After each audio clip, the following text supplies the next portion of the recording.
Fucking cheers. Miller Lite, the shittest and cheapest beer I could find. In your refrigerator or anywhere? It's like $13 for a 12-pack, and I was feeling away.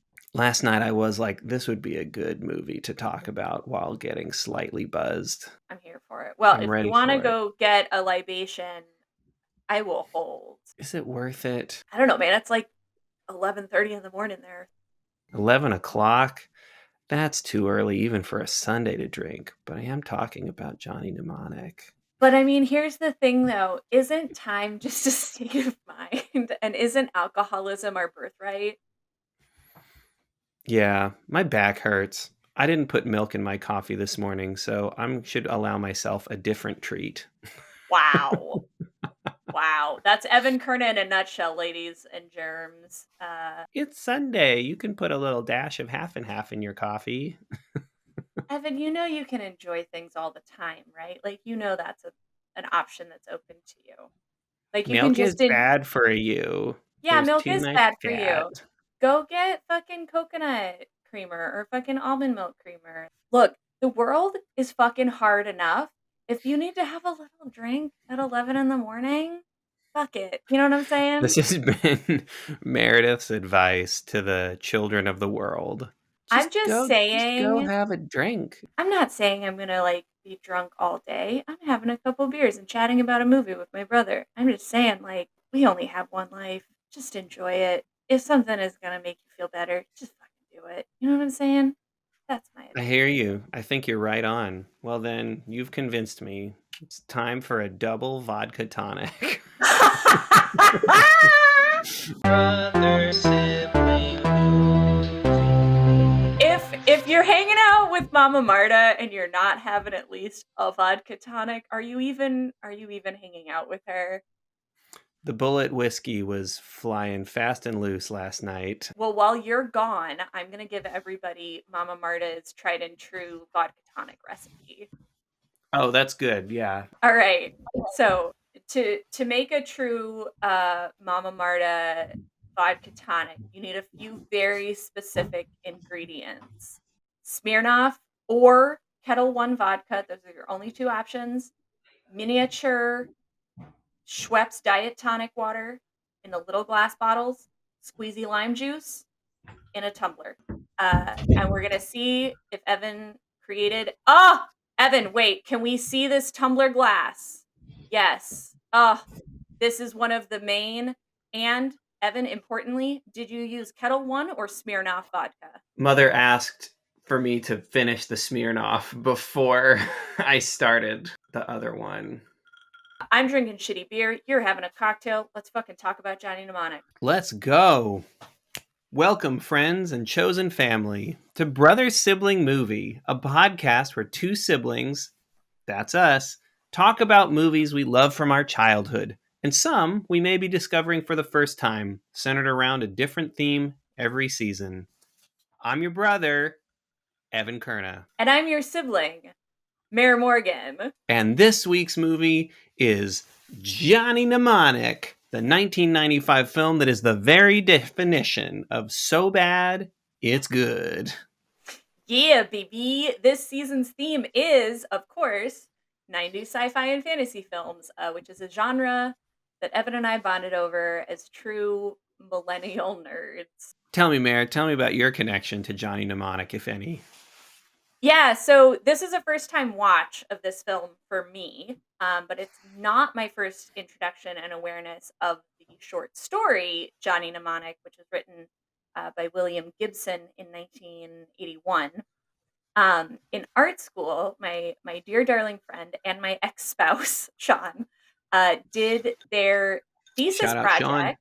Shout out Sean.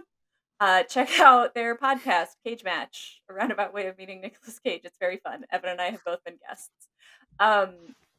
So Sean did their thesis project was a graphic novel version, comic book version of the short story Johnny Mnemonic. And I was the model for the ass kicking, like, female bodyguard Molly, who in this movie is named Jane for some reason. Just change Eh, things for whatever reason. I have not read the short story by William Gibson, but, Hmm. just reading a synopsis of the short story, I was like, "Oh, this film the film and the short story are, like, pretty divergent in terms of plot line, like, actual plot line." Um, Yeah. This is a great I example, along with Fantastic Beasts and Where to Find Them, as to why you mm, should never let novel writers write their own screenplays of their stories. Maybe not never. I won't say never, but I was like, yeah. maybe not never, but, like, with a real hefty dose of oversight, perhaps, it could be said. To be perfectly honest, though, this script is crazy dog Yeah, shit, and I love it so much. it's so great. I would probably read this script just for fun. I agree. I also just really quickly, because mnemonic is an interesting word choice. So I also was like, oh, I know what a mnemonic device is, but what's the actual like definition of a mnemonic device? And it is Right, of the adjective. so, a mnemonic device, it's a device such as a pattern of letters, ideas, or associations that assists in remembering something, i.e., some lovers try positions that they can't handle to remember the eight carpal bones of the hand, which are the scaphoid, the lunate, the triquetrum, the pisiform, which is a fantastic name for a bone, by the way, the pisiform, the trapezium, the trapezoid, the capitate, and the hamate. Some lovers We try positions we that they can't handle.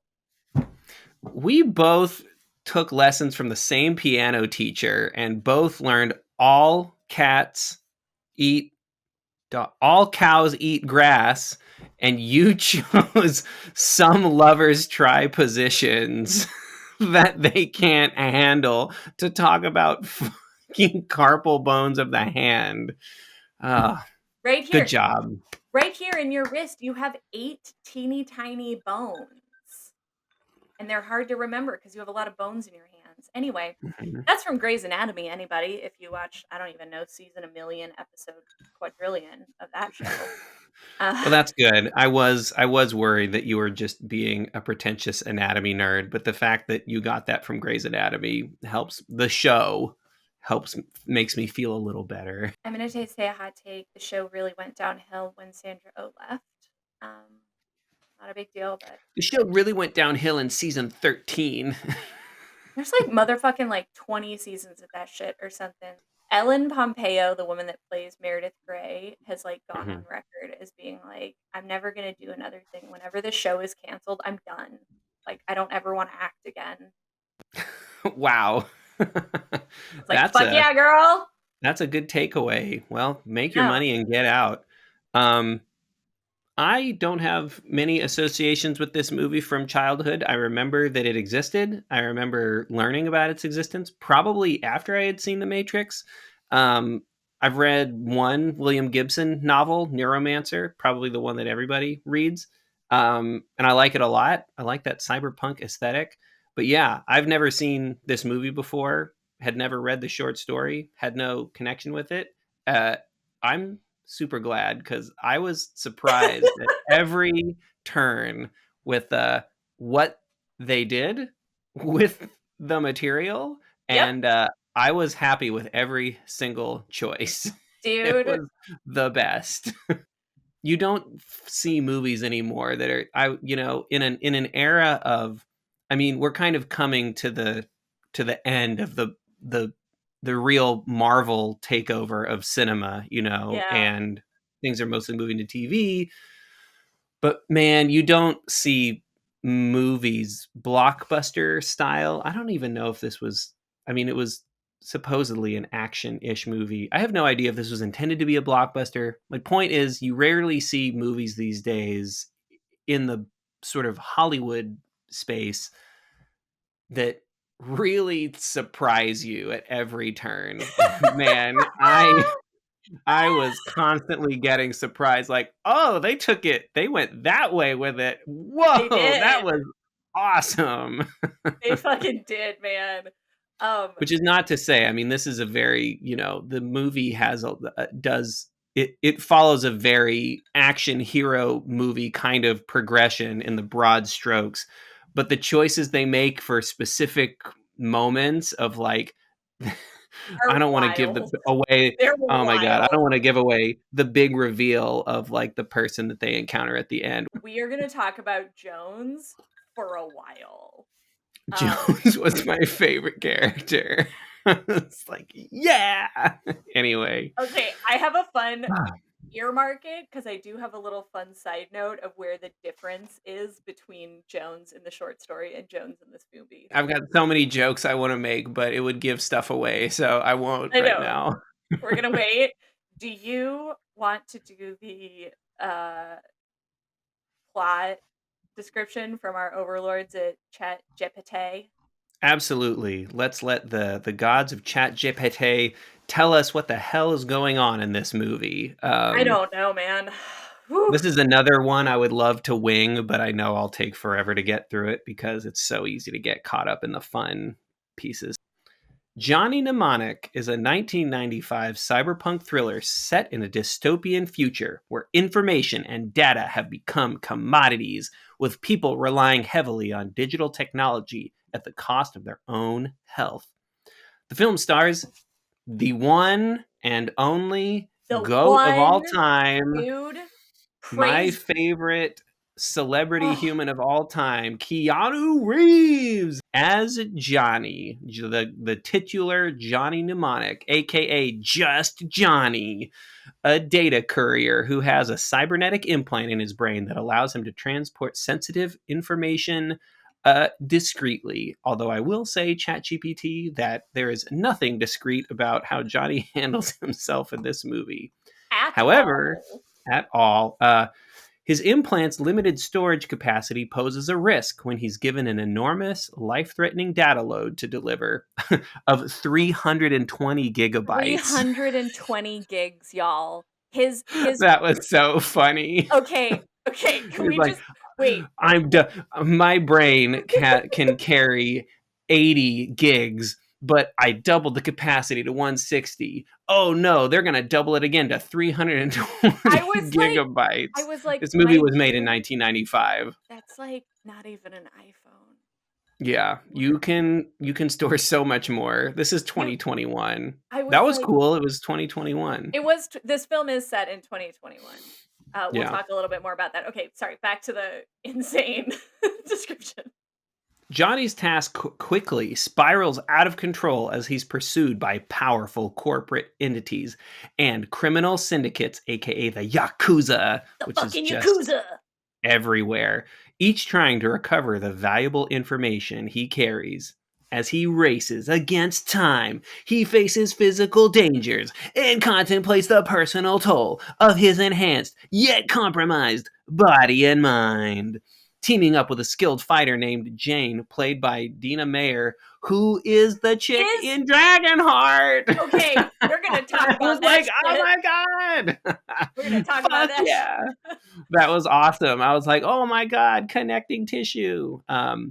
Johnny tries to uncover the truth behind the data he's carrying while struggling with his own diminishing health, which mostly includes epileptic seizures occasionally and bloody noses and Yeah, occasional rants about room service, which are which incredible.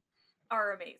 The film, directed by Robert Longo, which is exactly the kind of name I would have expected to be the name of the director of this movie, Should have been fucking Robert Shorto, you know what I'm saying? and based on a short story by William Gibson, explores themes of human machine fusion, the ethics of corporate control over technology, and the dehumanizing effects of data commodification.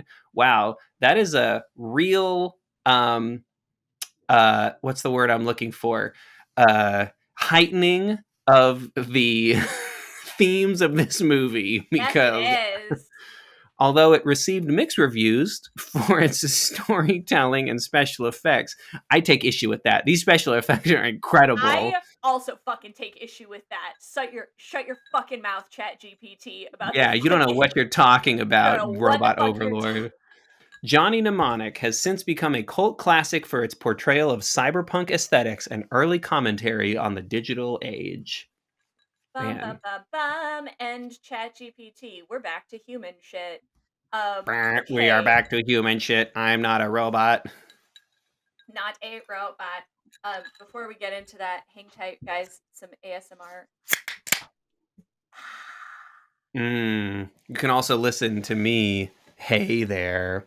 You can also listen to me sipping. Oh, Wait, please. here's a good. Oh, get some good ice cubes. Yes. Gin and tonic for the Sunday afternoon where you have to talk about a 1995 cyberpunk film. Brought to you by Marta and her great capacity to imbibe alcohol that she passed on to both her children. Yeah, she Cheers. did. Cheers. My commentary is brought to you by this adorable beer koozie I got at an agriculture conference. It says, "Hey there, Hay." Hooray. Okay. Um, I'm getting buzzed. Here we go. Here we go. All right. So, yes, William Gibson wrote this short story, Johnny Mnemonic, in 1981, which I feel like is very important. So this story was originally written in 1981. The internet, in its kind of broadest sense, wasn't really introduced until 1983 and didn't really become commercially available to most people until the early 90s, like 94, 95. So this movie came Mhm. out at the time when like most people were like, "Well, what is the internet?" The context of this movie coming out in 1995 was definitely very interesting because it's like very early internet adopters were kind of like, "Oh, what are the capabilities of this crazy, worldwide sharing system?" But we also didn't have an infrastructure for things like email and data encryption. And the Right. idea in 1981 of like the cybernetic kind of, using bioengineered stuff of like, oh, we're gonna get, cyber implants in our body to store information and all of that kind of stuff. Mm. It was like that was very much like the world that William Gibson was inhabiting in the 80s. And he was a very prescient writer in terms of a lot of stuff that did Yeah. end up happening Yeah. later as a total pioneer and lighthouse of the cyberpunk genre of fiction. But, Yeah.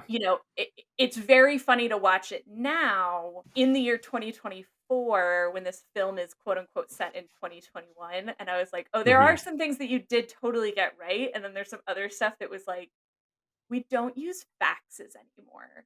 Um, Right.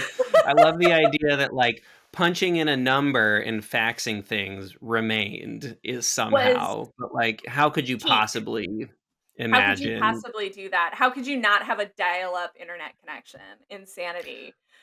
Also, a huge part of the, um, world building of this movie and a big plot point is that there is a basically uncurable global epidemic Mm, that is, which I guess, if sorry, a global epidemic is a pandemic, as we know now, as we now but know. it's called NOS. I don't remember what it stands for. Neural Neurological atrophy syndrome or atrophy syndrome. Yeah, something like exactly. that, like your Yeah.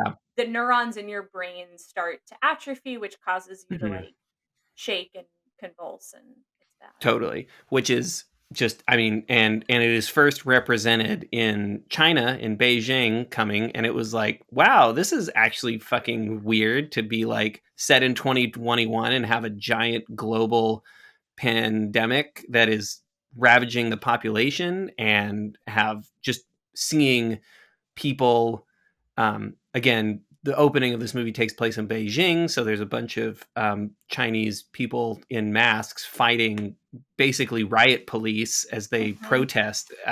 It Yeah. was really, it was strange to see. That I was was like, that was one of the things this that I is okay. That's pretty weird that that kind of overlapped a little bit. You that know? was one of the things that I definitely called out of like, "Wow, you did call that there would be protesters in 2021 wearing face masks, fighting police brutality."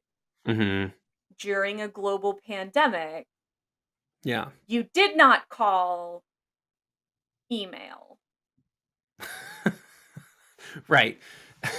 It's funny that the most basic of technologies tends to be the thing that average everyday people start to kind of like incorporate, like email, right? We're sort of Mhm. like mail will never change, but it's like obviously it sucks in everyday life Yeah, if you can well, get those things. And from a corporate perspective, like we're going to send you your bill right now. It's like, of course, that would be the first thing that like a digital world would but come even to you would update, right?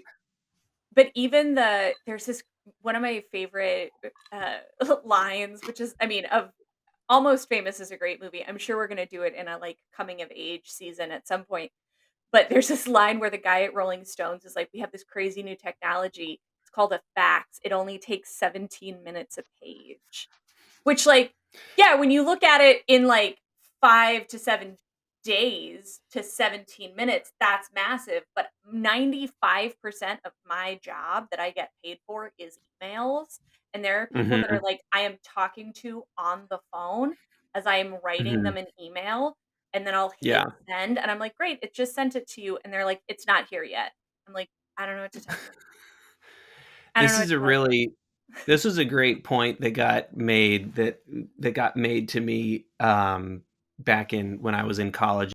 The washer dryer, right? Mm, It was advertised as this technology that was like you're going to because for the women, of course, yep, right? The domestic people who are in those domestic positions, it was advertised to those women as this is going to be such a time saving device. yeah, Imagine you used to like wash everything by hand and then put it out to dry, and that would take up half your day or whatever. But now, guess what? You have a washer and drying machine. Like, this is going to change your life, and you will have so much time for more stuff. But what inevitably happened, it didn't actually save time. You just no, spent more time doing laundry. You got more done, but it did not free up extra time for other stuff. exactly, And exactly. that's the same kind of dichotomy that I think is I'm maybe being a little too generous with like the themes that Johnny Mnemonic is trying to I present with have us. I have some But generous takes on the themes as well. I have some generous I takes on the I themes. love this movie for exactly what it is, which is just 100%. batshit crazy. Oh It's man. fucking Oh, bananas.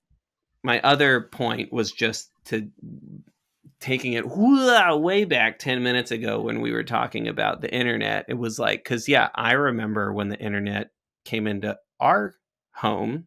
I went in like, I'm going to say 1990 four maybe we got like a we had there was an IBM computer in the house that you could do a Yeah, sort of like a text adventure thing on that I messed with, but I didn't quite get what the deal was and I didn't mess with it yeah, that much.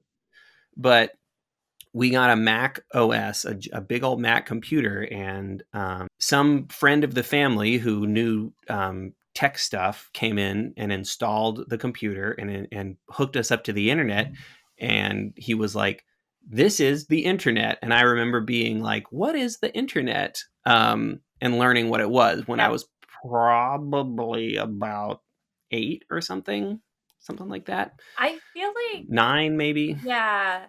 Yeah, I remember when I was probably around the same age when like, late 90s, so, like, 97, 98. I Mhm. think I asked our dad, I was like, "What? I hear people talk about the internet, like, what is it?" And he gave me an Mhm. answer that I can only imagine was not in any way what the internet is. Um, Yeah. Yeah.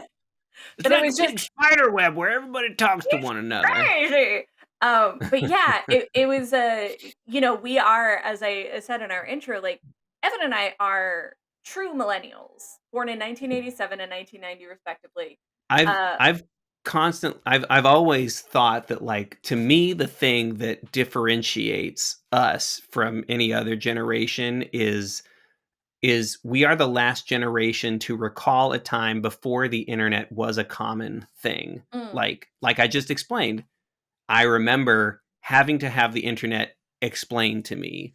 And Correct. Gen Z never had to have the internet explained to them. It Right. just existed and It just became part is. of their lives. Also, I think it's also a thing too of like, yeah, we had the internet or some version of the internet, fairly young in our lives, Mhm. Yeah, it was but enough to start incorporating it into our everyday yeah, lives, some but it was aspect of it. still slow. It Oh my still kind god, of sucked, and it's so it slow. this is the thing that I talk about that I didn't experience as much as other friends of mine, but like my friend Javier Solorzano, Oh, we author love and artist of Javier. Super Lucha Cat, a really great comic book Shout series out for Javi, kids. Shout out Javi, the best. the best. But he described to me the experience of getting on LimeWire, which was a Oh yeah. downloading client Oh to boy. because you could at 13 you're like, I can just get any music I want. Like, Yeah. I'm going to download the new Metallica album, and then downloading a and then it turns out this isn't the Metallica album. This is a video of a man getting his head chopped off that Yep. is real, and I'm Yep. just watching it now And at I'm just 13. here, and we're just here. And like Cool. Like, that was the wild west of the internet. It was not cleaned up at all. It was just people fucking it completely like pranking, if you want to call that a prank, like yeah. traumatizing each other through the internet. Yeah, it's such an interesting because like my real first awareness of the internet in general, this is such a millennial thing to say, was AOL Instant Messenger, right? Like chatting with my friends via text on a computer, and that was in Hmm. what, 2001, 2, Hmm. something. Yeah. Um, Yeah. but it's so interesting though, like looking at this movie in terms of Thanks for bringing it back around. I'm gonna bring it back around. So I think it's just interesting in the in the way that, when this short story was written in 1981, and then this film was, released in 95. So it was probably in pre-production 93, 94, kind of when they were like writing, filming, bringing it to market. Um Mhm. the the way that this film visualizes the internet or Mhm. digital information sharing, let's maybe say, um, Right. is so totally wild. Looking Mhm. at it now, 30 years later and being like, "Oh my god, this is some real not accurate shit." Um, Oh man, this is what Mark Zuckerberg wishes the internet would be. Like, wishes. this would be the Also, coolest version of the metaverse, dude, just flying through information and well, just like a also floating city that you can fly through. Like, in terms why do of you have people like just chilling out in an office room like this should be what the metaverse is. You this should is be what it like is. flying through information Well, cities. the other thing that this movie called for 2021, etcetera, Mhm. was like VR goggles and like virtual Mhm. reality interfacing with the internet because there's Johnny at one point, like, I don't know, he's trying to like access these corrupted data files that are in his brain or something, unclear. Mhm. Um, and he puts on what is it's a VR helmet with like It looks so VR. funny. It looks It's kind of amazing. cool, but It also looks very pretty cool. silly. It looks pretty Yeah. cool, but also, like, dumb, and he's literally in That's this, this like whole movie. it's pretty cool, but it's also dumb. Okay, so the other thing too that's so interesting in the terms of this film, 1995, right? Talking about the internet, talking about information, talking about how all these things are gonna happen. It was 4 years? 4, 1, 2, 3, 4 years before The Matrix was released. We've already talked about The Yeah. Matrix on this show. It's Yeah. insanity that those are a mere 4 years apart to me. I will always point this out as the sort of milestone, visual effects movie, but also just, like, 2 years after Jurassic Park. So it's 2 like, years after. this is a this is just more evidence that what you're capable of doing with a very talented filmmaker and or filmmaking team, and B, the time to do it. That's what Correct. there's a YouTube channel I follow. Maybe you've heard of them, called Corridor Crew, where they do VFX artists Oh, react. That's one of the things they constantly harp on. It's like, I mean, visual effects can be incredible. It just takes time and money. And when you don't have time and money, they look awful, Like, we both subjected ourselves to Dragonheart, so I feel like we know that to be more than a little bit true. But it's so funny to me in the, they're working with basically the same like level of technology, right? Like dial up and faxes and phones and that kind of stuff. And I think the Wachowskis are very much in that tradition of things like Johnny Mnemonic and Neuromancer and all of these incredible, you know, books and short stories that William Gibson was writing, and Philip K. Dick and all these people. But then you just like have Johnny Mnemonic as a film and you're like, this is dumb. this is It's dumb. so silly, but It's it's so so silly. full. But it's It's so full of like great little like 12-year-old. Wouldn't this be cool? Like, what if the bad guy is like a Terminator, but he's also like a priest? okay. Okay, wait. Dolph Lundgren.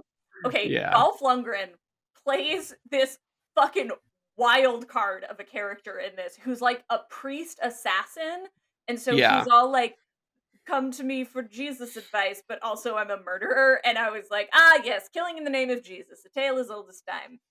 yes. It's But maybe the most obvious metaphor you could come up with, but I also love it. potentially, but also, I would like to talk about Jesus knife. So he Oh has, yeah, he has a he, Jesus knife it's made out of a cross. That was awesome. he I was has like, this this is like so cool. he has this like sick as shit like 12-inch Bowie knife that Mhm. the the handle and what is called the whatever the I don't know what the cross piece is, like the top T of the knife, right? The handle and the little guard piece Yes, the part you are nail your hands into. it's a crucifix on top of a fucking Bowie knife. And I was like, look, if I hadn't just seen our democracy crumble before my very fucking eyes, I would be Mhm. like, sick as shit. I want a fucking Jesus knife. And I'm not gonna lie, I still kind of do. But I was just like, that is a sick fucking prop. That is so cool. And I Dolph was Lundgren is a lunatic. And it just seeing it, yeah, on film. I was like, I don't think I've ever seen that anywhere else before. How no. has no one ever How thought has of like a crucifix Bowie knife? This is so good. these I would say there was a show, a agricultural expo that I went to in Moultrie, Georgia. If you know, you Moultrie, know. Georgia. Um, I don't know, and I hope I never do. it was the scariest place I've ever been in my life. But that was only because there were packs of like 12-year-old boys who all were had bought like 12-foot bullwhips and were just walking around like snapping bullwhips, but there would be like 10 12 to 15-year-old boys with fucking bullwhips, and I was like, this is exceedingly dangerous. It was not fun. I thank God I was there with my dear friend and colleague Pat, because I was like, I am here with what is on the surface like a white dude, and that is a safe thing to be with Let here. us move away from the children. Let Nobody called the us cops on them and said, "Stop using your bullwhips in the street." But no, that would never happen. But there was what I'm saying is, at that particular thing, I went to go buy a baseball hat because it was really sunny and really hot, and I was like, I just need a baseball hat. And Yeah, you need to it protect that sweet, sweet forehead of yours. sweet pale skin. Melanin is a privilege, guys. I spent, and I'm not kidding you, 30 minutes in like an expo hall looking for a baseball hat that did not have some version of like A Confederate flag. a Confederate flag, guns are amazing, Trump is the messiah, Jesus loves AK-47s. Guns are amazing. It I just mean, sounds like the gayest way to say it. they're amazing. Oh my god, girl, your AK-47 looks fucking snatched today. Gays for guns. Gays for guns. God. But I finally found a hat that said no farmers, no food. And I was like, that is as neutral of a message as I'm going to get in this Yeah, as I venue. can And handle, as I can, yeah. And I'm I within this feel realm. I feel like there was probably a booth that was selling crucifix Bowie knives. If I had looked hard enough. We are plunging quicker and quicker into idiocracy. We're already Every here. Everybody's wearing every Crocs. day. So we have this silly film. Dolph Lundgren is a lunatic. Fucking Ice-T is in this movie. Oh my god. And Ice-T, when he it was like they kind of like he because he had binoculars over his head, over his face, and then he took them off, and when it was revealed that it was like Ice-T in a crazy 90s I can't even. underground sewer person wig He getup, I has was like, like Ice-T! I was so excited. his he has like a Charles Manson-esque tattoo on his forehead, but it's the Anarchy A. It was the most, yeah. It's so, Oh and my god. his like wig was patently insane. Like what a wild swing. Yeah. Also his name in the movie is J-Bone. J-Bone. J-Bone. Ice-T is playing J-Bone. J-Bone. Uh, kind of a James cool name. Bone. James Bone. J. Yeah, Johnny Jimmy Bone. Jimmy Can't Bone. have two Johnnies in the No, movie, gotta so. be Jimmy.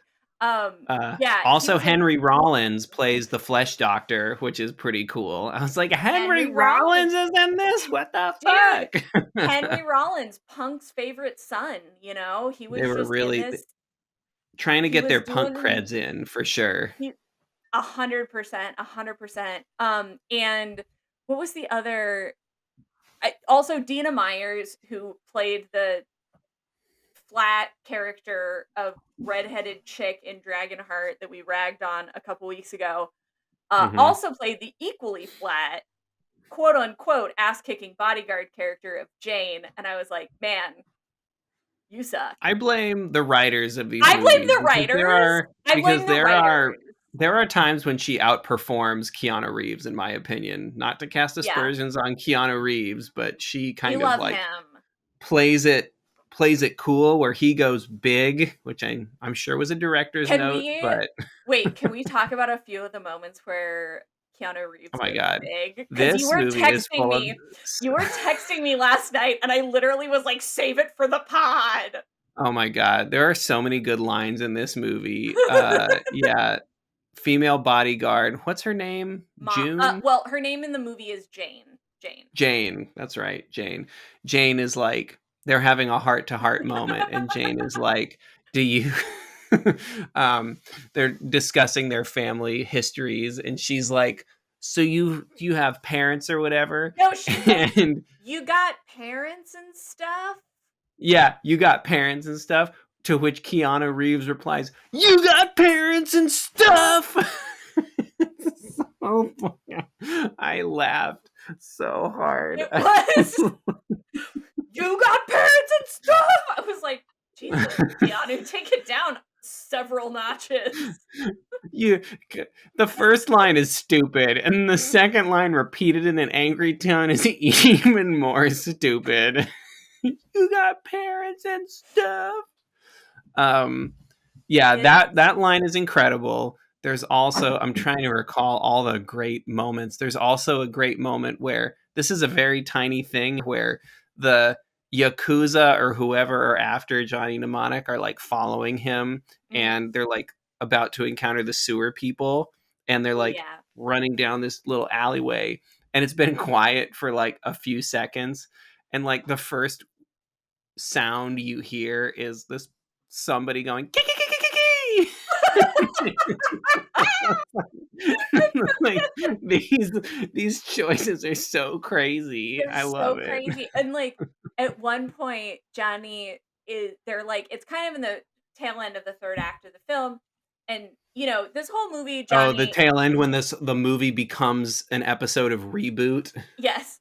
And so Johnny, like, he's like, he has like neural degeneration because he's carrying 320 gigs of information in his brain. It's too much. My It's brain's too about to much. I explode. can't do it. Oh, I'm freaking out. And he's like, and all these people are like chasing him and they've been doing all this stuff. And he's like, fucking, I just like want to get this information out of my head. I just want my memories back. 'Cause I had to like wipe my memories to fill in the whatever. Anyway, it doesn't matter.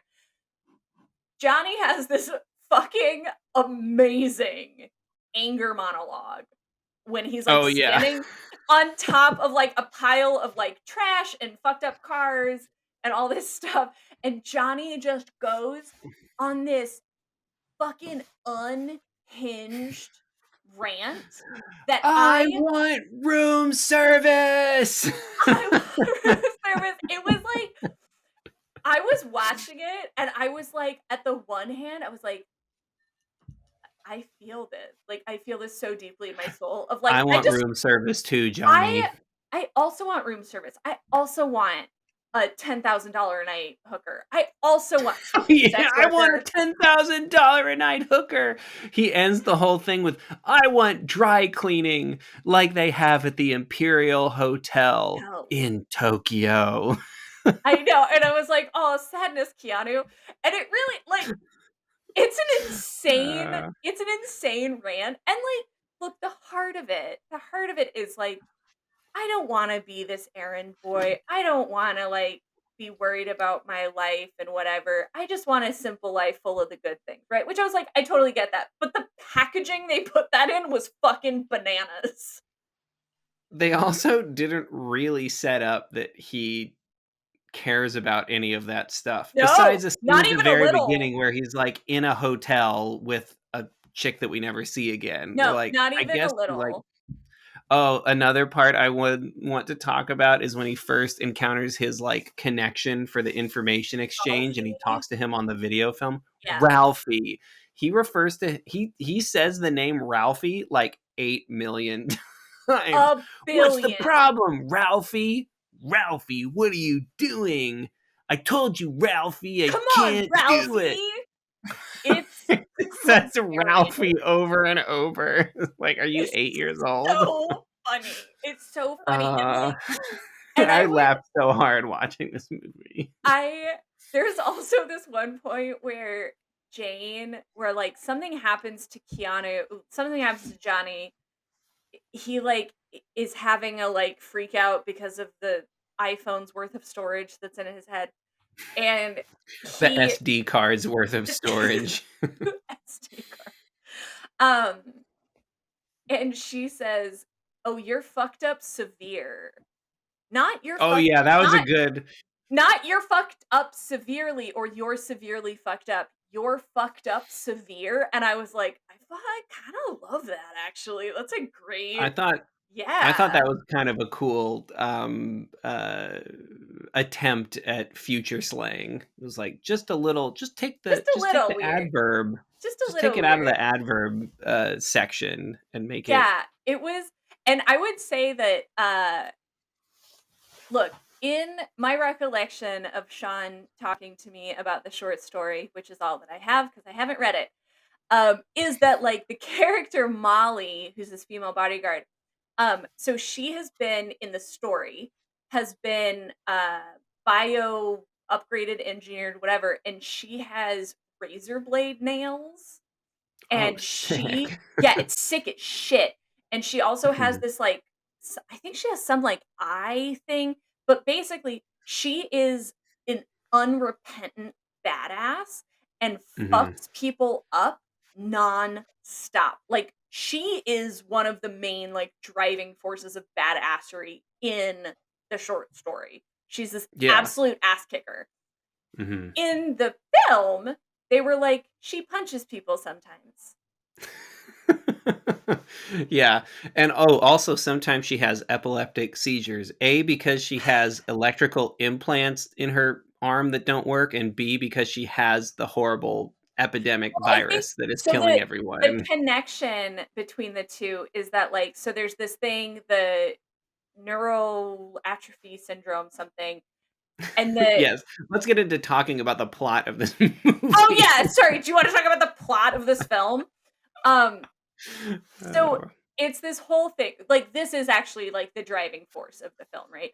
Neural atrophy syndrome or whatever it's called, NAS, Lil Nas X, if you nasty, is it's neurodegenerative, right? And so people mm. have these bio implants to essentially help stimulate nerve function, I think?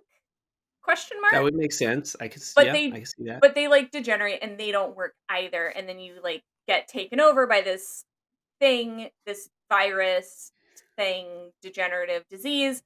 And the degenerative disease, of course, what does it come from? Technology. It's not a thinly veiled metaphor at all. But Henry Rollins straight up says, "It's all this shit, man. It's all this this shit. technology that's fucking our lives up and blah blah blah." I'm like, well, at least they Henry made it Rollins, textual. thank At least you. they put it right front and center. Except Thank the you. low techs also use technology. It just I know. happens to be The like low cathode tube televisions. and the low techs is this like underground society of whom J Bone, our main man Ice T, is a part of. They're like this Yeah. underground network of, we don't like technology, we're not whatever. Quick But side thing. What was up with that weird side character who was like a white guy who was like, oh "I'm gonna drop a my car on him." god. Oh my god. Like, where did this dude come from? That was another choice. He definitely had black scent. He definitely looked. Maybe if I'm being like very, very generous, kind of Latino, but I was like, Maybe Middle Eastern.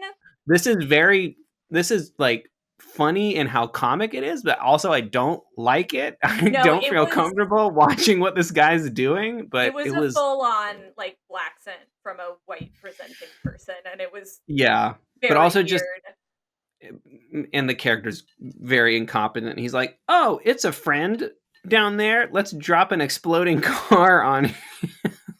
Let's drop a literal car bomb on him. This Uh, movie's nuts, this movie y'all. is This movie's so nuts. okay. So okay, wait to talk about this like virus, right? Neuro Right. atrophy, whatever. The whole one of the big bads is Pharmacom. It's a massive multinational corporate pharmaceutical company, Which is right? cool. It was very It was cutting cool. edge to sort of point out that pharmaceutical companies were fucking shit up in the 90s. I realized that that's kind of the basic the underlying plot of The Fugitive too. It was like a Yes, pharmaceutical company trying to keep it was drug away from people. that pharmaceutical companies are trash and they don't care about humans. Um, and so there's Surprise. surprise, surprise. Also kind of prescient, in the like it's 2021 and a major pharmaceutical company is like withholding a treatment from a drug that could really help people. And so the s- I'm the meme. I'm the Leonardo DiCaprio meme, oh, you are you know? the pointing and Wait, snapping I've and got my pointing? drink. I love. Um, Anyway. watch our YouTube channel for more jokes and japes in a visual format. Yes, So I'm much better visually, I think. My I, comedy comes across in the visual space. as again, having been told many times, I am a living cartoon character. Thank you so much for that feedback, the world. Mhm. Um, but so the thing is, what comes to pass is that Johnny, the information that has been downloaded into his neural network is the cure for this virus. And Right. he is trying, so all of these different interests, the Yakuza and the pharmaceutical companies, all these people are trying to get this back from the people Mhm. that kind of like stole the information, downloaded it to Johnny, and are trying to get it to these underground networks where this cure can be like dispersed, understood, synthesized, etc. Yeah. So it's kind of this like the main crux of this film is corporate oligarchs, corporatocracy trying to retain information, silo all of this stuff from people that could actually use it and that can be actually impacted by a cure for this thing. But guess what? The corporations make more money if people are sick. Surprise, surprise. Yeah, I love the story and the sort of ideology present in this film. A hundred percent. I think there's a lot of great stuff in there. I love that there's actually two or three main bad guys, I know there's a lot of them. It's kind of which is a fun way to convolute the plot, but like the three main bad guys are a there's like there's I so think a many. Chinese guy who There's a is Japanese who's guy, it's a Takahashi. bad. Yeah, he's oh yes, the Japanese guy Takahashi. He's the head of the yakuza, I think. There's the other Chinese guy who represents corporate interests and made Yeah. bad stuff, and then there's of course Dolph Lundgren, aka cybernetic T-1000 preacher. So all of that's super cool and great. I And I love the messaging about sort of like data is, like in this world where technology keeps getting over and over, obviously information is sort of like the key to power here, but it's sort of Mhm. ruining people's lives. They couldn't really have anticipated this world of social media where like the No. main uh, thing is attention that these Mm, corporations are getting. But I love the focus on the fact that the bad guys are corporations and governments and also the yeah. hired guns of organized crime that are enforcing the corporations and the pharmaceutical companies' wills. Yeah. There's a lot of great ideas. I And think they're just presented in such in a crazy B movie kind of way. I would definitely I wanna talk a little bit more about that because I think, yes, I would say Johnny Mnemonic, it's a very enjoyable B movie. It is very silly and it's very easy to, like, get caught up in all the kind of like, "That was Oh, weird choice." yes. Oh, what? Speaking of, I just want to point out one fun thing before I forget about it. There's the scene where he goes, and this speaks to the B movie nature of the movie. It's like they go into the place where he hacks into the internet, and there's all of these like they have all of this product on the shelves, and it's got all these Yes. Chinese characters on it. And Yeah. having gone through maybe like 2 to 3 weeks worth of Chinese lessons on Duolingo, I'm like all of the I don't know what they are, to be clear. Somebody who knows more than I do about More than 2 or Chinese 3 weeks characters, on Duolingo. but every single one of those were characters that I had seen in Duolingo, and I was like, so they just put on the shelves, they just put like the symbol for like water and like like the article the and I I was love like, it. it's like the simplest looking I Chinese love characters you could possibly think of. And I was like, this amazing. is hilarious. I want somebody to speak more to that. But I was like, I know those characters. It's like the most basic Wow. of basic Chinese Wow. characters that just mean shit like Duh. hello and stuff. I was like, this Wow. is funny The one thing that I did wanna messaging. definitely talk about as this sort of underlying theme of this movie that to me feels particularly important right now. Mm, Uh, we are recording this on what is it? November, what day is it? 10th. 10th. It's November 10th, 2024. We've recently had an election in the United States that was quite upsetting to both Evan and myself, or a result of an election that was quite upsetting. And to me, the one of the themes about this movie that I was like, this is actually something that I think is super important and is super important in cyberpunk as a genre in terms of, it's Hmm. always like corporatocracy and information and all of this, was that the underlying theme of the low techs, right? And the people that Hmm. are trying to be kind of quote unquote offline or whatever, of like mutual aid and figuring out ways to share resources is so important, Hmm. especially when it comes to sharing those things in an offline way. Because Yeah. you always have, no matter what, you always have a digital footprint, right? So you always have a digital footprint as well as, you know, search engine results. If you go on Google, those search engine results are tailored to you, the person, the user, right? Based on your data, Right. based on your Hmm. algorithms. And Yeah. this made me actually think of little super low key plug for my friends and I for the past, this will be our 5th year coming up of doing the Santa Rosa Zine Fest.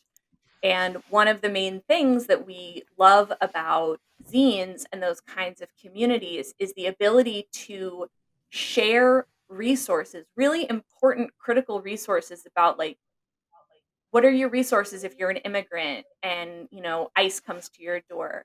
What are your Hmm. resources if you are trans and you are trying to access care? What are your Yeah. resources if you are a person of color and you're trying to access different things? Those things are always in printed form, and they are person to person connections, right? Hmm. And it's Non-digital in many ways. non-digital, decentralized, Hmm. community-based methods of sharing information and sharing resources, which to me, Yeah. not to get too high and mighty on my little soapbox, um, to me, those are the things that, especially now, as so many, we are in this age of we don't know what's going to happen when Hmm. President-elect fuckface takes office. We don't know what's going to Hmm. happen.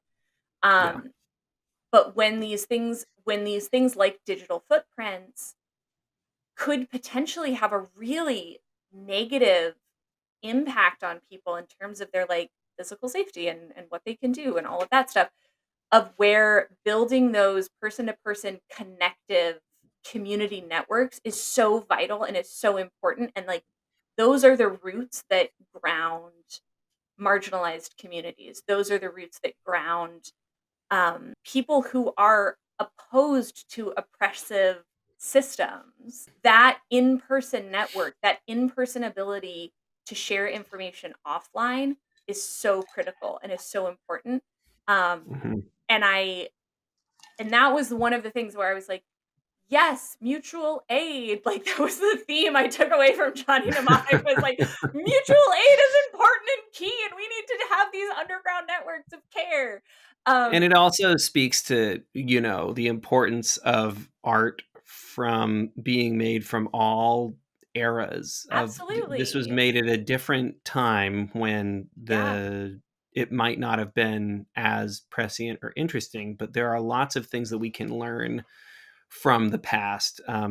That's the main takeaway I've taken from all of my online the discourse and Mm, imbibing of information post election is that like most people have said like form community groups, be yes. together, get discussion groups. It does not even have to be um, specifically community or politically oriented. Yeah. Like take that book club and turn it into something and just discuss these things with people, because like you said, this the that's the kind of thing that the corporate powers can't touch in this country. Exactly. They can't touch person to person interaction. And most of the great social movements that we have experienced in America were 100% grassroots organized, person to person, and in a way decentralized. Like it's a classic Yeah. example that many civil rights um, leaders bring up, that part of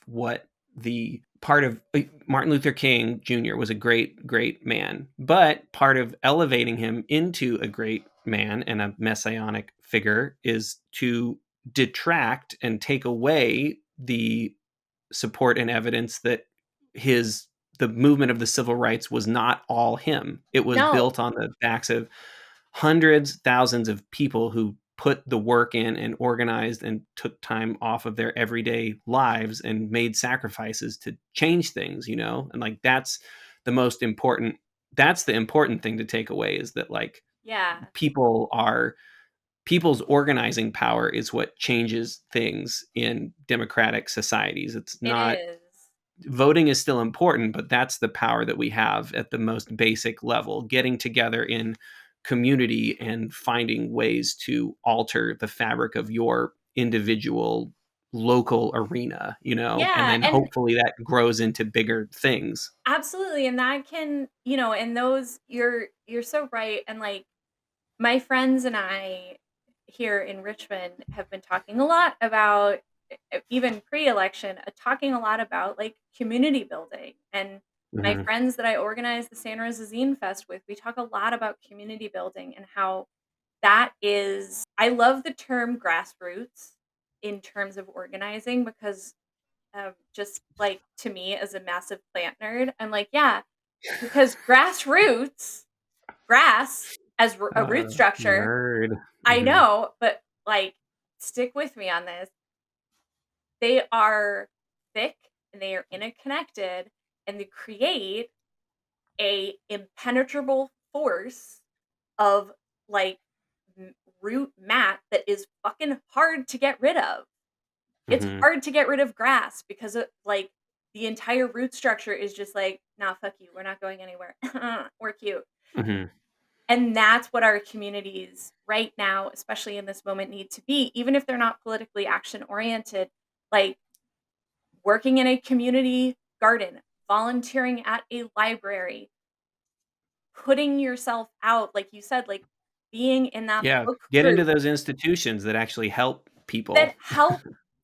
that help people on the ground. And, like, again, like, if you're in a book group, like, read books by people you wouldn't normally read. Read authors who are speaking to these things. Hmm. Change happens on this very small level, but it does become a movement at a certain point, and it does become a larger sociological and political movement.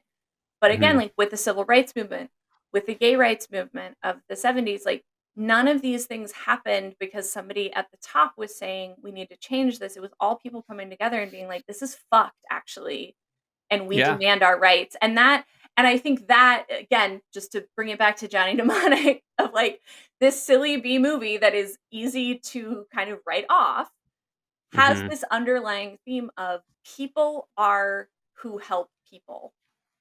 Yeah. Corporations are never gonna help people. Pharmaceutical companies are never gonna help people. Political parties are never gonna help people.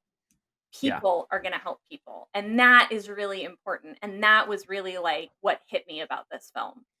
Yeah, it's an important yeah, it's a good and just to go off of the plant metaphor a little bit too, I think that it's also important to recognize here I'll go a little soapboxy. This literally has nothing to do with Johnny Mnemonic now, but Oh, go for going it. off of the Babe, plant please, metaphor, please. there is a lot there's yeah, there's a lot to learn uh the from flora and fauna, right? Like, I think Always. another part of this is like, isn't it so cool that, like, the structure of the root system of a tree as it grows down mimics the way it looks as it grows up, right? It's like from the trunk of the Oh, tree, it like underground, the root you. system mirrors in many ways the shape and form of it. So anyway, this to me is my personal diatribe is that, like, we and to take it a little bit bigger than just about Trump and Sure. the election, but like, because Trump, he's a It's a symptom of a symptom. bigger problem, and now True. that he has actually won the popular vote, I hate people saying that he won by a landslide. He didn't. It was very close, but But people are he won moving. the popular vote, though. He won the But he did win popular the vote. popular vote, and people in mass are slowly moving a little bit more to the right. This country is Yeah, moving more to the right wing yeah. politics, right?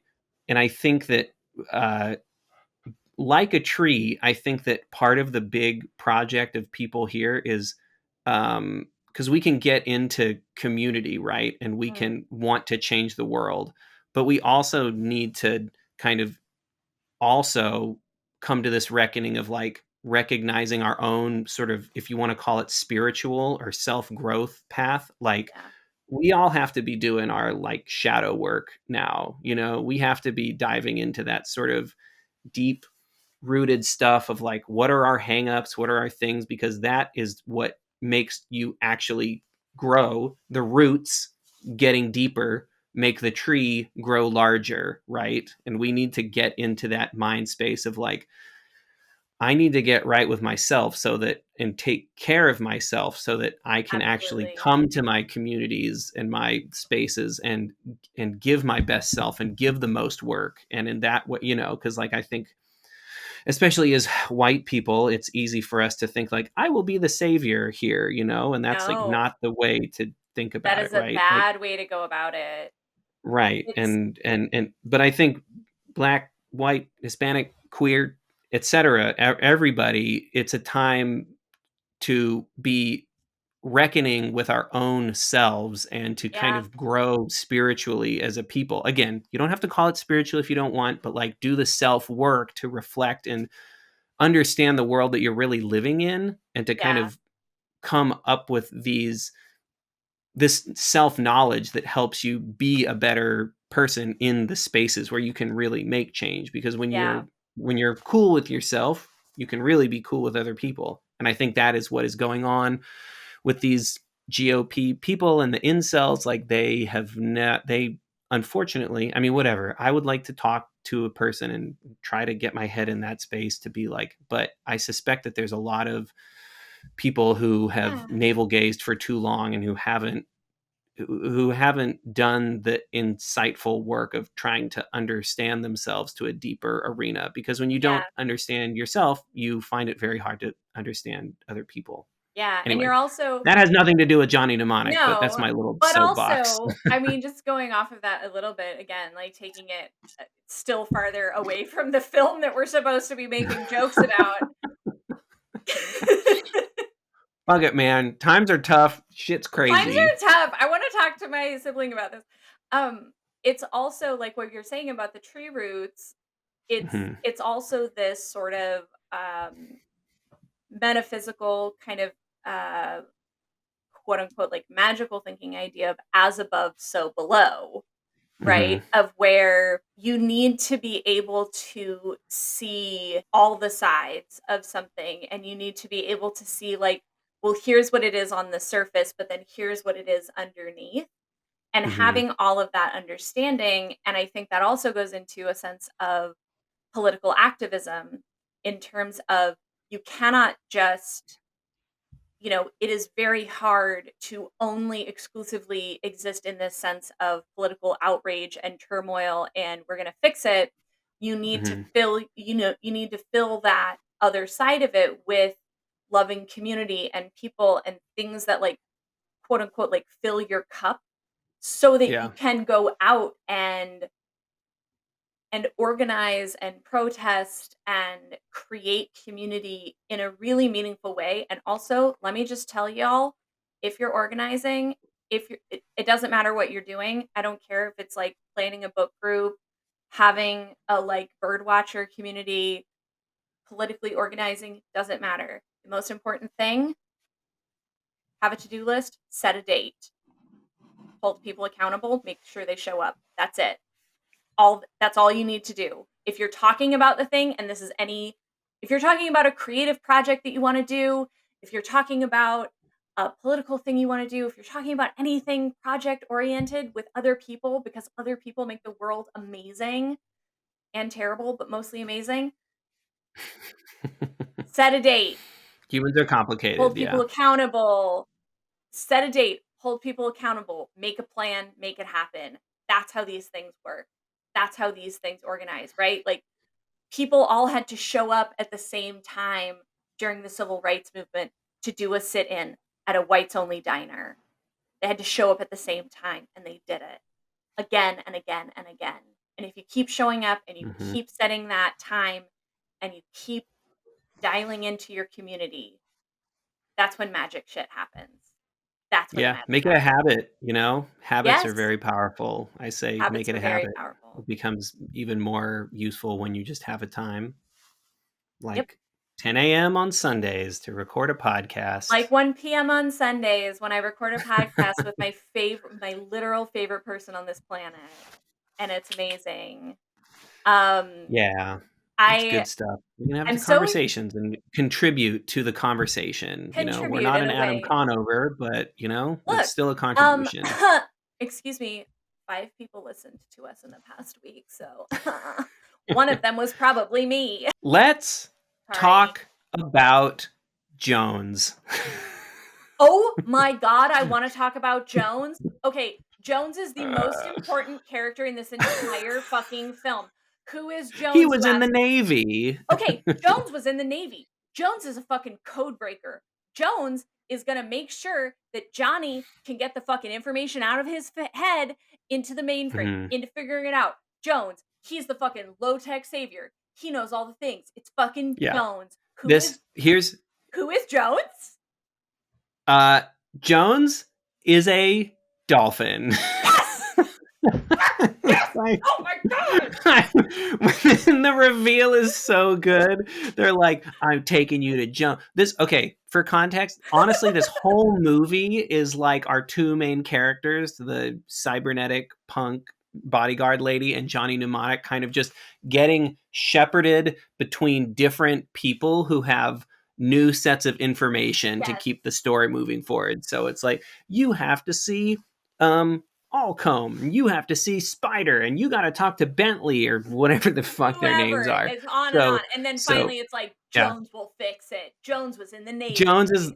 is the biggest, is the last rung of this Jones is continuation of people, and Jones Jones is is a the dolphin. fucking Jones dolphin is a with dolphin. like robot shit all over his face, Wait, can I and also the way they, yeah, go ahead. I was just gonna say in reading a synopsis of the short story. Hmm. Sorry, I'm laughing so hard. It's just so It's fucking funny. It's very so funny. fucking funny. He's also in like a tank that even SeaWorld would be like, that's not enough space for a dolphin. Um, It's like a coffin. it's a It's like coffin. It's a a dolphin dolphin coffin. coffin. High five. Whoosh.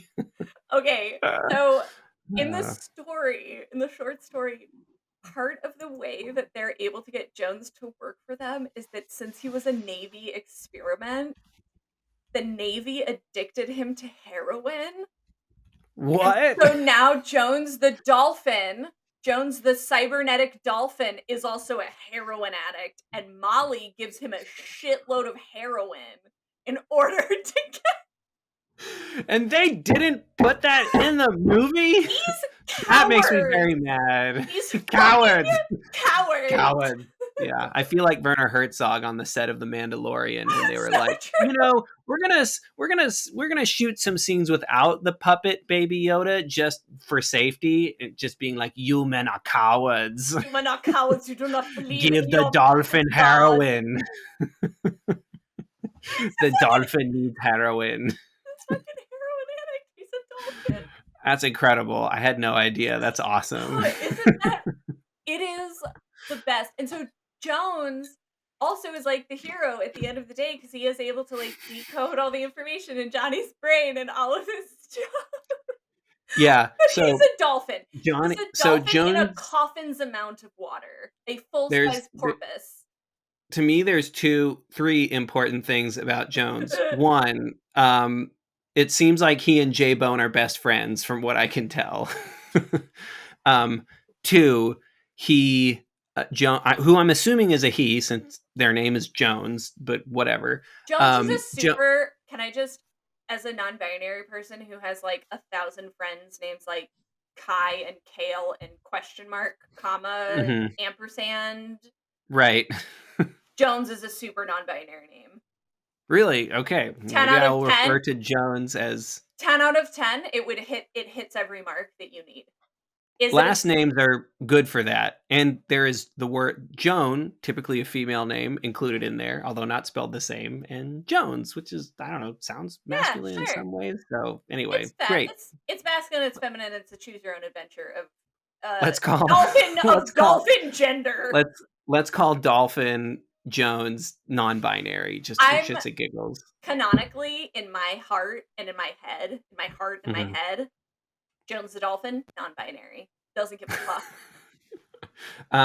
Second important thing about Jones is that they, yes, they hack Johnny Mnemonic's brain Hack. and send him in, or hack, and send him into, as I mentioned earlier, basically a rerun of the classic 90s CG cartoon Reboot, where Yes. Yes. everything, Yes. where Johnny Mnemonic has a for real like avatar that is just like a That like fucking stick kind of person. looks like a Slim Jim. He does. He looks Looks like like a a Slim silver Jim. he looks like a silver spray painted Slim Jim that's, like, sentient and has Yeah. arms. It's Yeah, fucking awesome. It's if there fucking was a Slim awesome. Jim person that existed in Immortan Joe's army of oh my god, what do they call them? Yes. Blood boys? No, no, no, no, no. What are they called? They're Blood banks are what the or are they what called Max is. oh god, they're not called Proud Boys, are they? Uh, No, they're not Proud Boys. it's Proud Boys already existed before. Well, they shot the movie a long time before any of that happened, Nicholas 2015. Hoult, our favorite human. Oh god, we love. Um, I do love Nicholas Hoult. We okay, should just just do a complete watch of The Great. can Did you ever watch we The Great?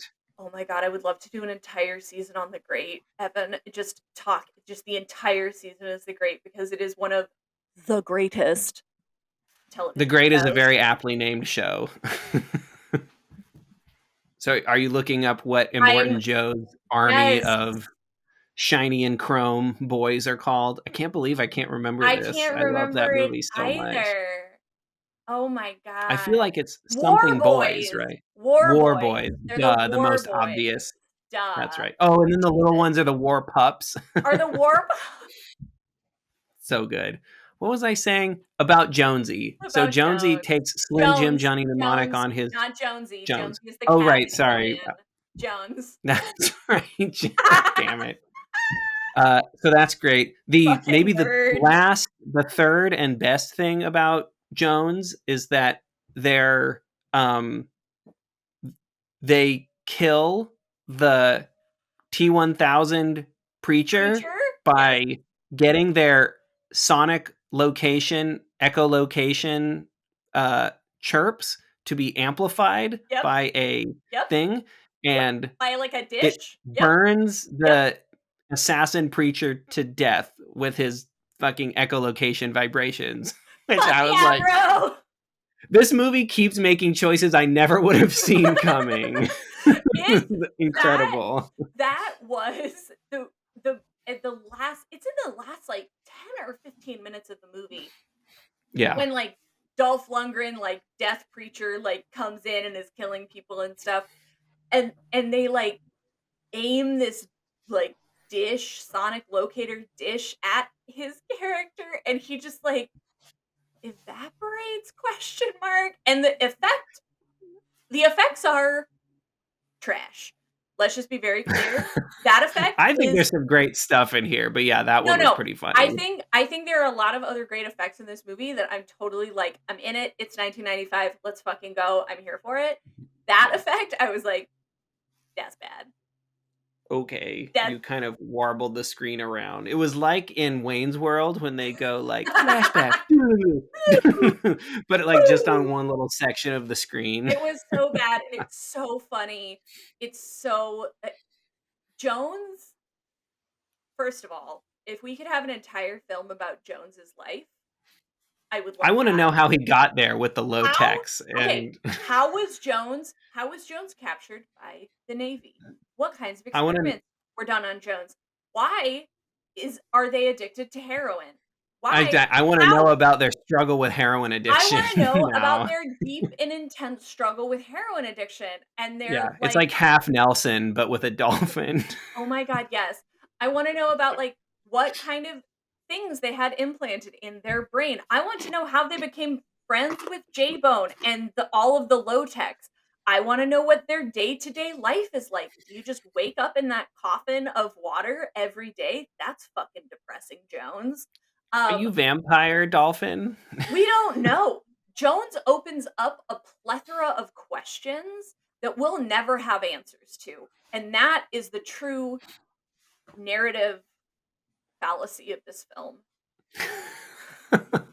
There's a lot of great world building, I think that, and shout out to the production designer. I think Dude, that the production design on this actually did a pretty solid job. I don't know what the budget of this movie was, but like they did a lot with a little, I think. I mean, again, I will point out the hysterical, like, all of the Chinese characters are the most basic, like, articles that you could possibly think of on the warehouse. Oh, But okay. besides that, You'll Can you give me a sense, perhaps, that I may have just, oh no, there I am back. Can you give me a sense as somebody that works in and around the Hollywood machine? What is this? Johnny Mnemonic is a film in 1995, had a $26 million budget. mhm, that's by today's standard, that's pretty low budget. That's like, Great. Well, guess and what? by then standards, I think it was still pretty low budget. 26 million is like, Hang on, um, I we're mean, about people. Hmm, we're about to do an inflation calculator. okay, 1995. I fucking love inflation calculators. Fun I fact think many about people are using them these me, days. your sibling. I love inflation calculators. Okay, in 2024, that would be, did I put enough zeros in here? Yes, I did. That would be a $53.7 million budget today. 53 Yeah, point. I mean that's kind of decent. I mean, people It's like decent, sort right? of It's not like low budget, it's not high budget. It's like a mid-budget correct. movie. Yeah, it's definitely the kind of thing that you would give to a movie that you don't 100% believe has legs, but you still want to make it. Yeah, and I think, again, total shout out to the production design team. Great job. Yeah. Costumes And are I love this great. sort of like Like, the I want to grunginess I of would love all to the do scenes, 10 out of 10. yeah. I would love to do a track back of like where cuz there's a lot of 90s films and sort of the story that the sort of comic book story that I'm developing have been developing for a long time and I'm hoping to kind of like get to the finish line within the next year is also very much inspired by this kind of 90s trope of like I want to know where it first began, this kind of this trope of having like an underground society of people that live in the sewer that are fighting against the corporate interests and also Mm, like the grungy New York, LA city kind of like trashy. I mean that just came from like urban blight of the time when there was just yeah. a lot of pollution and a lot of homelessness and crime and stuff in the late 70s and 80s. But yeah, I want to track back supposedly from what I get out of, like is it the Teenage Mutant Ninja Turtles? Did they start this trend? Was it earlier than that? Because there's a lot of like Oh, that's Demolition Man so has this. interesting. Teenage Mutant Ninja Turtles has this. This movie has it. I I'm sure feel there's a like million other I feel like examples of Philip I feel like dystopian movies. I feel like Philip K. Dick was also a big influence in that in the 70s, Yeah, right? and Philip K. Dick, big influence on William Gibson, no doubt. So yeah, Absolutely. I'm Well, sure actually, they've all perpetuated this. I was reading this thing of when, Neuromancer, William Gibson's PS debut novel came out. That's It pretty wild. I know, Neuromancer being, like, one of the greatest works of cyberpunk genre fiction, but, Blade Runner, oh, there it is, Neuromancer. Ah, nerd. I was like, wait, it's here. I have it It's next to me. So when he got like an award, a grant to write a debut novel that ended up becoming Neuromancer. As he was writing it, Blade Runner came out, right? Like the adaptation of Mhm. Philip K. Dick's short story, "Do Androids Dream of Electric Sheep?" Blade Runner came out, and he was like, "Oh fuck, everyone's gonna think I'm an absolute hack because this Right. is exactly what I'm writing about. This is Yeah. exactly the same textural world I'm writing about. Fuck, Yeah. fuck, fuck." And obviously he took it in a very different direction, and I view like Philip K. Dick and William Gibson on a very like level playing field in terms of the work they produced.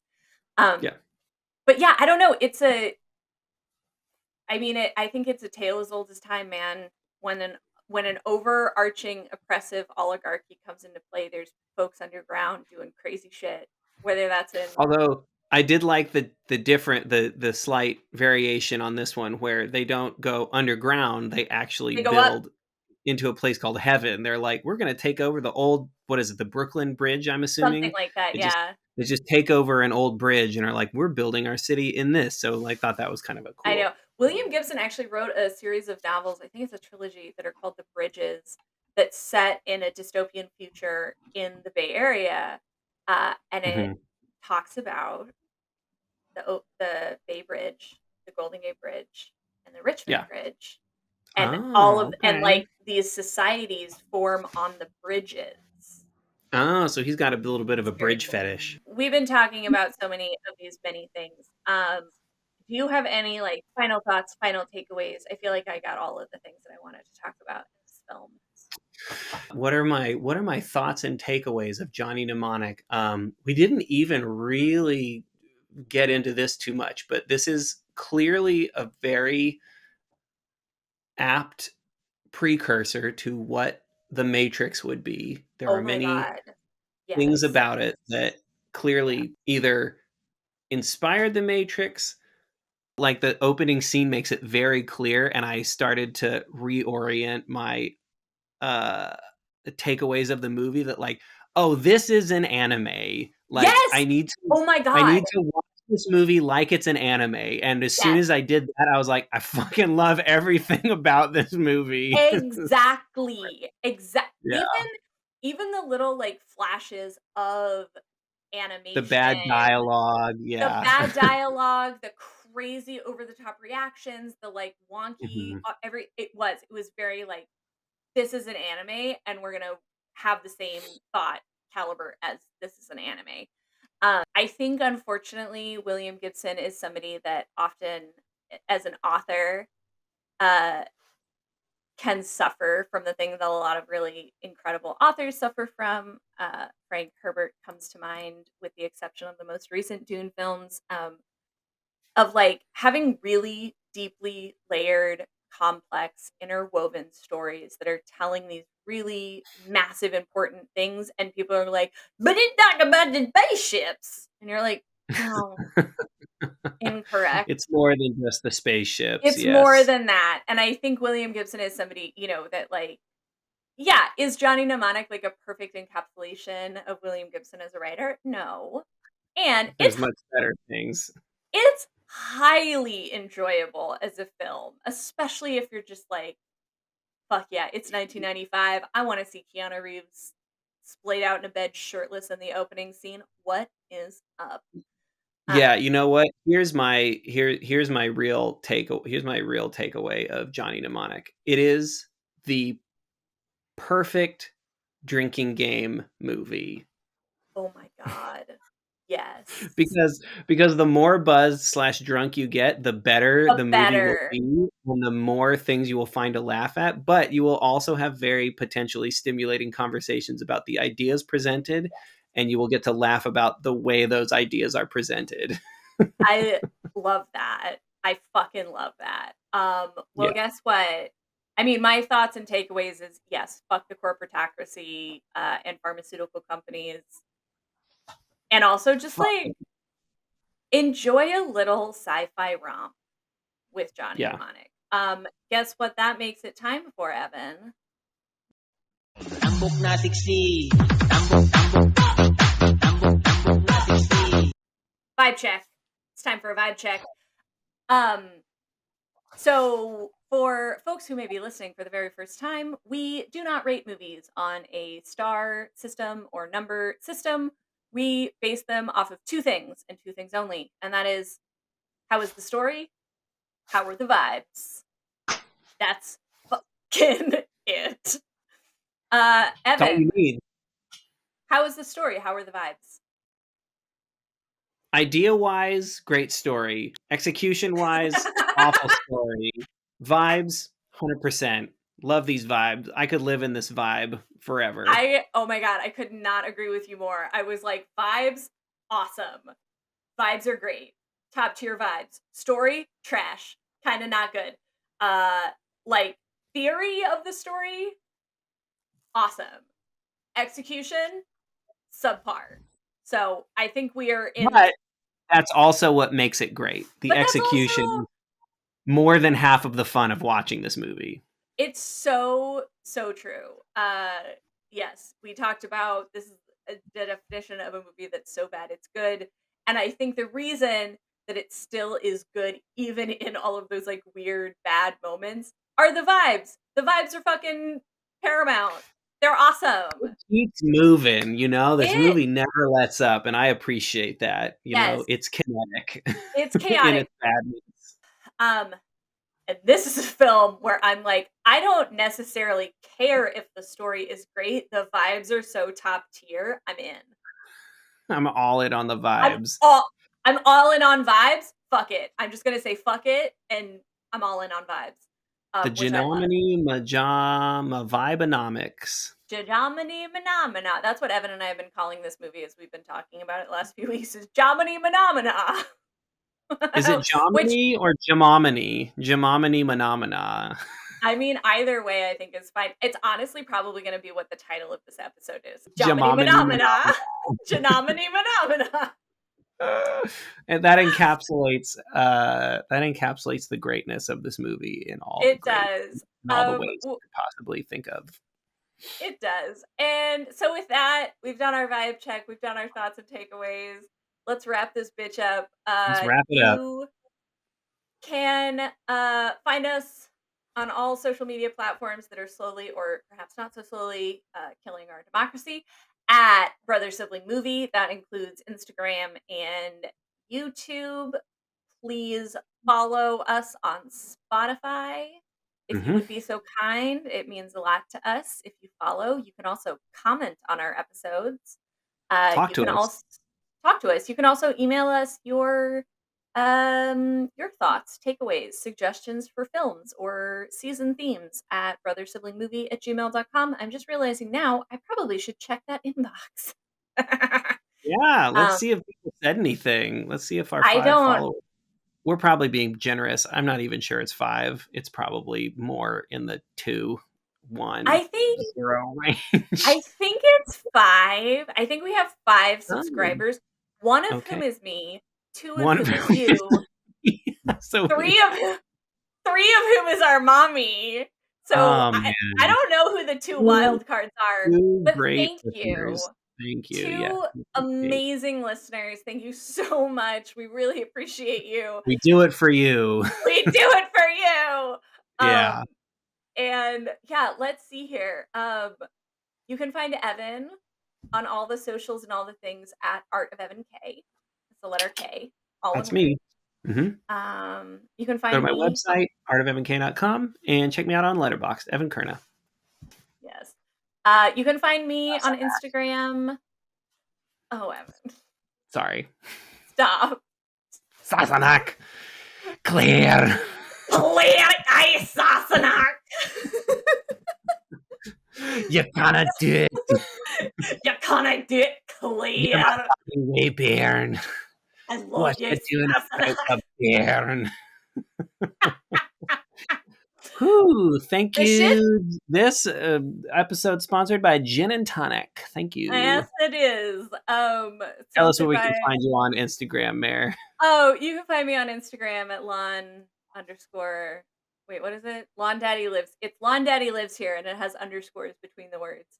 But Lon not between underscore lawn and Daddy. daddy. Lawn daddy is No, one word. Lon Daddy is 2 words. Oh, it is? Never mind. 2 words Um, scissoring each other into infinity. yes. We hope you enjoyed this episode. Wow, none of our episodes are particularly succinct, are they, my man? But you know We're what? I getting better. enjoy them. Yeah. Um, I'm happy this became a very freewheeling discussion about all the things that Johnny Mnemonic was, is, and also just shit it made us think about. That's important. yeah. That's important. And you know what? As ever, this podcast exists as a reason for 2 siblings to get together every week and talk about movies Yep. because we love talking to each other and we particularly love talking about movies.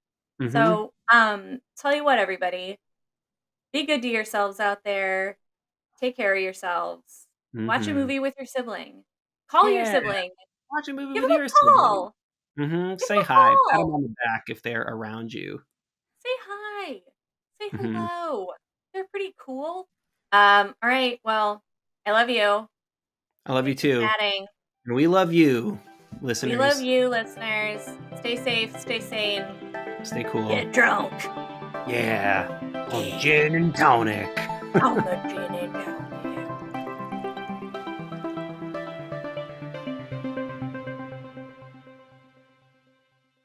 Oh wait, this was a vodka tonic. Oops, sorry. Vodka and tonic. Okay, bye. We love you. Bye bye. We